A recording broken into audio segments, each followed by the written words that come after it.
Tinubu shure-shure fa baya hana mutuwa wallahi Tinubu shure-shure baya hana mutuwa yadda ka kawo da wani ka ci zaɓe haka kai ma sai an kada kai an ci zaɓe ka rubuta wannan a rubuce ne duk abin da za ka yi sai dai ka yi ka gama duk kulle-kullen da za ku yi sai dai ku yi ku gama da ku da lauyoyin duk sai dai ku yi ku gama ADC tana nan daram dam ADC ba tana nan kuma insha Allah ya an kada kai a zaben 2027 shure-shuren ka duk ba zai hana ka mutuwa ba. Tsarin mulkin Najeriya shashi na 225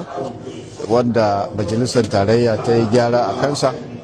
wanda a wannan gyaran an ce duk wata jama'iyya wato political party idan an yi zaben shugaban kasa ba ta da kashi 25 a ko jiha daya, ko kuma an yi zaben gwamna ba ta ci local government daya ba, ko ba ta da chairman din local government, ko ba ta da kansila, ko ba ta da dan majalisar jiha ko dan majalisar tarayya, tsarin mulki ya ce hukumar zaɓe ta ƙasa ta soke lasin ɗin wannan jama'iyyar.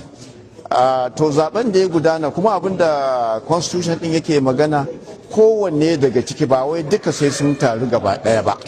Idan guda ɗaya ya faru to hukumar zaɓe tana da hurumi ta soke wannan jama'iyya. To ganin cewa mu kuma mun ga cewa waɗannan jama'in kamar su ADC, Accord Party, Action Alliance, Zenith Labour Party da dai wasunsu sun saɓawa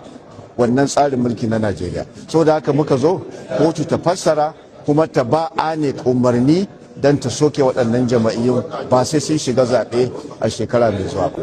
Me yasa sai yanzu ake wannan wasu za su ga kamar wannan ai siyasa ce tuntuni ba a yi ba sai yanzu da ka kaza ba a wannan ba maganan siyasa ai ba a ce maganan siyasa ba a takardar da muka shiga cewa muka ce an saba tsarin mulki ba wani abin da ya shafi siyasa a tsarin mulki. Tsarin mulki ne kuma duk ɗan Najeriya ya kamata ibada goyon baya a tabbatar an bi tsarin mulkin Najeriya wannan shine magana ba maganan siyasa a ciki. To me kotu ta ce kan wannan? A lokacin da muka shigar da kara da farko akwai wasu jama'in kamar irin su Zenith Party da Action Alliance ba sa ciki.